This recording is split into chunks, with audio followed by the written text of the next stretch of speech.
Hello, welcome to another episode of Hey Maria.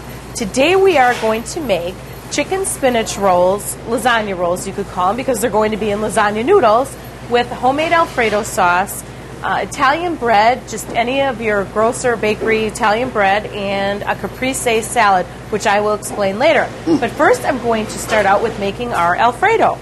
And that is simple. I love this recipe. It's 3 tablespoons of butter to 3 tablespoons of flour. But first what you are going to do is make sure your butter is melted, and then we are going to add our flour.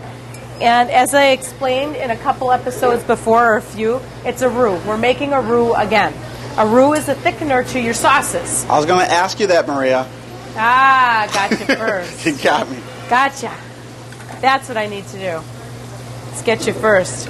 Okay. Now that my butter is melted, almost, I am going to add my flour. And while I am stirring that, okay, I'm going to turn that off for a second. Hold on. I have here 1.5 cups of milk to 1.5 cups of heavy whipping cream. And I'm going to get that warm. Ooh. Okay. I'm going to warm that up. Awesome. Because then I add the roux to it. Okay. Again, I'm going to make my roux. Well, my milk is heating up. I put a little pepper in there to my milk right away. I'm going to shut the roux off, the flour and butter mixture.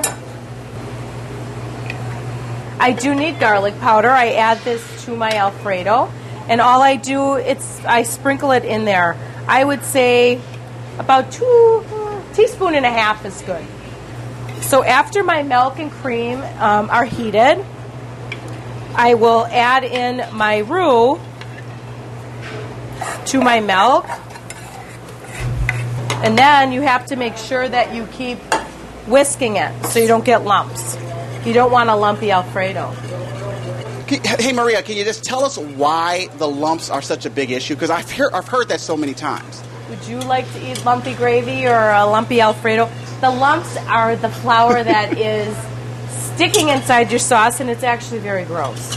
Okay. So you do not want lumps. Well, so that was more of an elementary-oriented question. Yes, Sorry if you have lumps in your gravy, they'll think you can't cook. No lumps. Okay.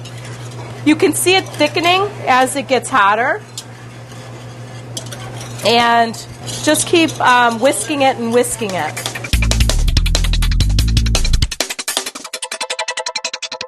All right, I'm going to add a sprinkle of pepper. And you do not want your mixture to come to a boil. So now what I'm going to do, it's starting to thicken very, very nicely, exactly like I want it. So I'm going to add my Parmesan. I'm going to start with 1/2 cup of Parmesan and mix it. And the Parmesan will also thicken it. And for this recipe, I don't want it that thick. I would just like it just a very nice consistency of just going over the top and holding on to the noodle, but not sticking to it so much. And Maria, is that a preference? I mean, you can make it as thick as you want, yes. Or as, Yes. Okay. You can make it as thick or as thin as you want. So that's all I needed was 1/2 cup for this one. Oh. And as you can see, it's actually very nice consistency. And the longer I let it sit, it will thicken some more. So I'm going to set this aside, turn your stove off so it doesn't burn, because then you won't have any Alfredo. You'll have to open up a can of tomato sauce. But there you go. And that's okay too. All right. Now, in another pan, where are all my pans? Here it is. Okay. I am going to add 2 teaspoons of olive oil. Very little. Very good measuring that, Maria, without a measuring spoon. Thank you. I can eyeball pretty good. Okay. Now I'm going to heat up my olive oil, and I made a mixture of garlic and red onions. It's fresh garlic and fresh red onions. I put it in my blender and just blended it, food processor or blender. So it's actually become very mixed. So I'm going to add 1.5 tablespoons. Yes, you guys know I love my garlic. Okay. I'm going to saute it until it cooks down, until it gets transparent. And then I am going to add my chicken. I have some very nice ground chicken. I'm going to dump my meat in there. Never heard about ground chicken ever. Ever? Ever. It's very good. Really? And look how beautiful the color is on this chicken. Wow. It's like actually kind of like a paste. Well, it would make that's sense. What I love. If you can ground hamburger, you should be able to ground Absolutely. chicken. You can grind turkey, which, I'm using Rapina seasoning again. The nice poultry and fish. And I'm just going to sprinkle it. That's about 2 teaspoons. That's good. I love my seasoning. Our seasoning is just phenomenal. And I'm not just saying that. It's very tasty.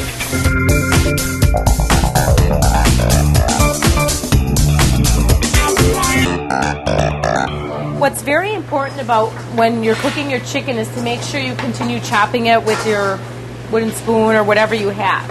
So it become very fine. You want to break the chicken down pretty much. So what I'm going to do is dump it in my nice big bowl. And continue to chop it up a little bit.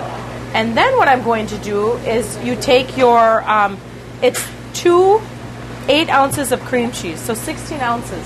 Cream cheese. A lot of cream cheese. But then you mix it up. Sometimes make sure your cream cheese is softened enough, because otherwise you're going to have a little problem mixing it. Yeah. And this may seem really putsy, but it's not. It's not that bad. So, here it comes. It's mixing up nice. Nice. Okay. Once you have your cream cheese mixture with the chicken well blended, then you can start adding